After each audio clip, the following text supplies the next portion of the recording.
الرحيم. وعن أبي هريرة رضي الله تعالى عنه قال قال رسول الله صلى الله عليه وسلم: للمؤمن على المؤمن 6 خصال يعوده إذا مرض ويشهده إذا مات ويجيبه إذا دعاه ويسلم عليه إذا لقيه ويشمته إذا عطس وينصح له إذا غاب أو شهد. حدیث نمبر 3 ہے. یہ اس بات کی حضرت ابو ہریرہ رضی اللہ تعالیٰ عنہ حضور نبی اکرم صلی اللہ علیہ وسلم کا ارشاد گرامی نقل فرماتے ہیں کہ للمؤمن علی المؤمن 6 خصال، کہ ایک مسلمان کے دوسرے مسلمان پر 6 حقوق ہوتے ہیں. 6 بنیادی حقوق ہیں. حق وہ چیز ہوتی ہے جس کی ادائیگی ضروری ہوتی ہے اور وہ اس بات کا تقاضا کرتا ہے کہ اس کو ادا کیا جائے اور اس کا اہتمام کیا جائے. جیسے کہ ہم کہتے ہیں کہ اولاد پر والدین کا حق ہے، والدین پر اولاد کے حقوق ہیں، میاں بیوی کے ایک دوسرے پر حقوق ہیں، اعزاء اقربا کے حقوق ہوتے ہیں، پڑوسیوں کے حقوق ہوتے ہیں، اہل محلہ کے حقوق ہوتے ہیں. تو ہر فرد کے کچھ نہ کچھ حقوق. تو حقوق وہ چیزیں ہیں جن کی ادائیگی ضروری اور ہمارے دین کا ایک حصہ ہے. فرمایا کہ ایک ایمان والے کے دوسرے کے ایمان والے پر 6 حقوق ہوتے ہیں، یعنی ان کا اہتمام کرنا ایک مسلمان کا حق ادا کرنے کے قائم مقام ہے. یعودہ اذا مرض، سب سے پہلا حق بتلایا کہ اگر وہ بیمار پڑ جائے تو اس کی عیادت کرے، اس کی مزاج پرسی کرے، اس کی ذمہ داری کرے اور اس کی عیادت کرے. اور یہ ایک حق بھی ہے اور اجر و ثواب والا عمل بھی ہے. احادیث مبارکہ کے اندر آیا کہ کسی بیمار کی عیادت اگر کوئی شخص صبح کے وقت میں کرتا ہے تو شام تک 70,000 فرشتے اس کے لیے مغفرت کی دعا کرتے رہتے، اور اگر شام کو کرے تو صبح تک 70,000 فرشتے اس کے لیے دعا کرتے رہتے. تو یعودہ اذا مرض، جب بیمار پڑ جائے تو اس کی عیادت کی جائے. یہ ایک مسلمان کا حق. ضروری نہیں ہے کہ وہ رشتہ داروں میں سے ہو، اگر رشتہ دار نہیں لیکن کچھ اس کے ساتھ تعارف تھا، پڑوسی ہے یا اہل محلہ میں سے کوئی ہے، علیق سلیق اس کے ساتھ تھی معمولی سی، تب بھی اس کا حق ہے کہ اس کی عیادت کی جائے، مزاج پرسی کی جائے. اس سے نہ صرف یہ کہ اس کا حق ادا ہوتا ہے اور سامنے والے پر بھی اس کی وجہ سے اچھا اثر پڑتا ہے اور وہ خوشی سے نہال ہو جاتا ہے کہ کوئی اس کا خیال رکھنے والا ہے. ایک مسلمان کے دل کو خوش کرنا یہ بھی اجر و ثواب والا عمل ہے. اللہ کی رضا کی خاطر کسی ایمان والے کے دل کو خوش کرنا یہ بھی اجر و ثواب کا باعث عمل ہے. دوسرا حق بیان فرمایا کہ وَيَشْهَدُهُ إِذَا مَاتَ، کہ جب کوئی مسلمان انتقال کر جائے تو اس کی نماز جنازہ کا اہتمام کرے اور اس کی نماز جنازہ پڑھے، جنازے میں حاضر ہو جائے. وَيُجِيبُهُ إِذَا دَعَا، تیسرا حق بتلایا کہ اگر کوئی ایمان والا کوئی دعوت دے، دعوت کرے، کھانے پر بلائے تو حق ہے کہ اس کے کھانے کو، دعوت کو قبول کرے،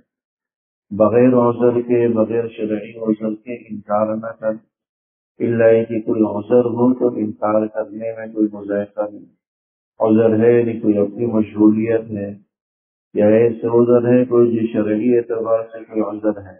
جس اجتماع میں بلایا جا رہا ہے، جس جگہ دعوت دی جا رہی ہے وہاں مخلوط ماحول ہے، شادی کی کسی تقریب میں آپ کو دعوت دی گئی اور اگر کوئی اس عذر کی بنیاد پر انکار کرے کہ وہاں تو مخلوط ماحول ہے، ظاہر سی بات ہے مخلوط ماحول میں جانا جائز نہیں، کہ وہاں جو ہے غیر شرعی امور کا ارتکاب ہوگا، گانے باجے چلیں گے اور دیگر لغویات ہوں، تو ایسی عذر کی وجہ سے انسان اگر انکار کرے تو کوئی گناہ والی بات نہیں ہے۔ لیکن اگر اس قسم کا کوئی عذر نہ ہو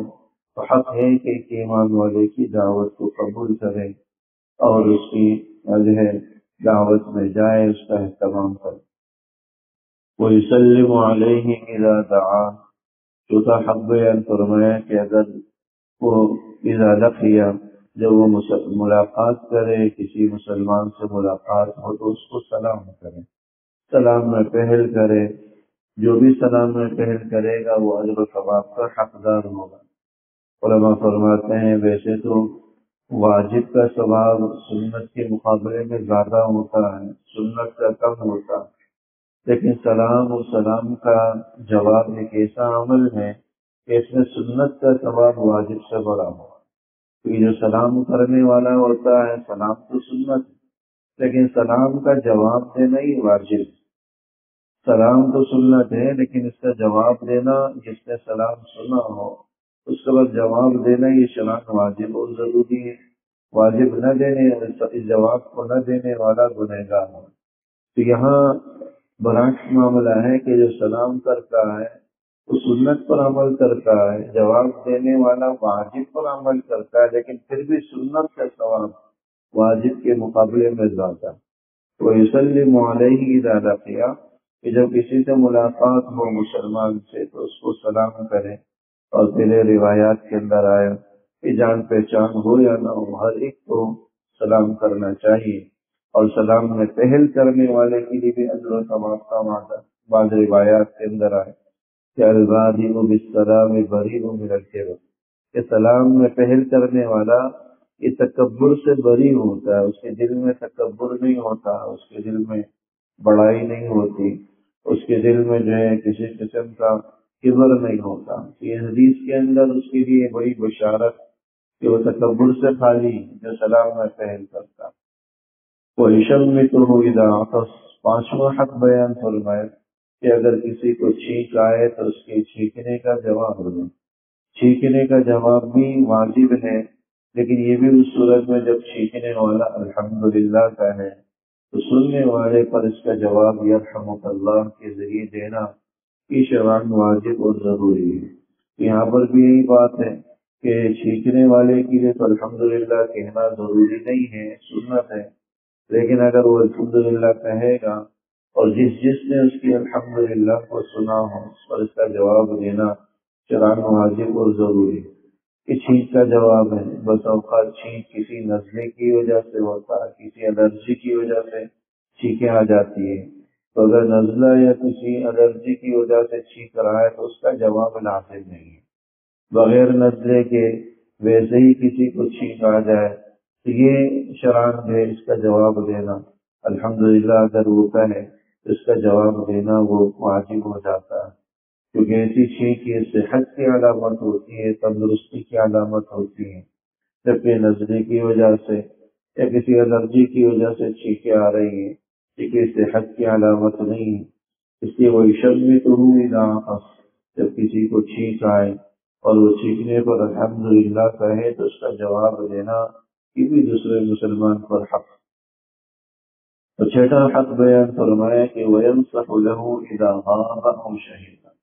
کہ مسلمان کے ساتھ خیر خواہی کرے، اگر وہ موجود ہو تب بھی، اگر وہ غائب ہو تب بھی اس کے ساتھ خیر خواہی کرے۔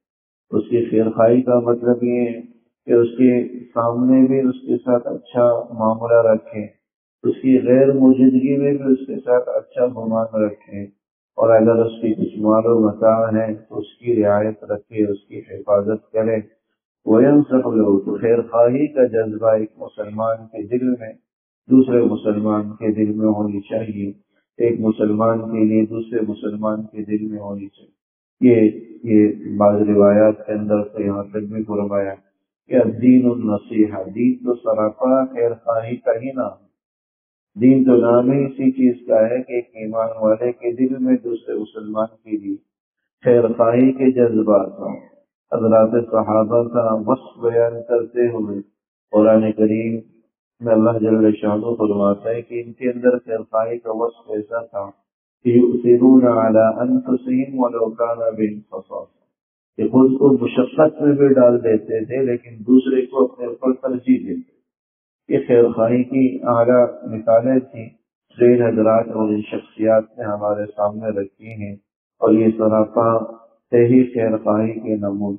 تو ایک مسلمان کا دوسرے مسلمان پر چھٹا جو حق ہے کہ اس کے ساتھ خیر خواہی کا معاملہ کرے، اس کے ساتھ اچھا گمان بھی رکھے اور اس کے ساتھ اچھا معاملہ بھی کرے۔ اذا غاب او شہیدا، وہ موجود ہو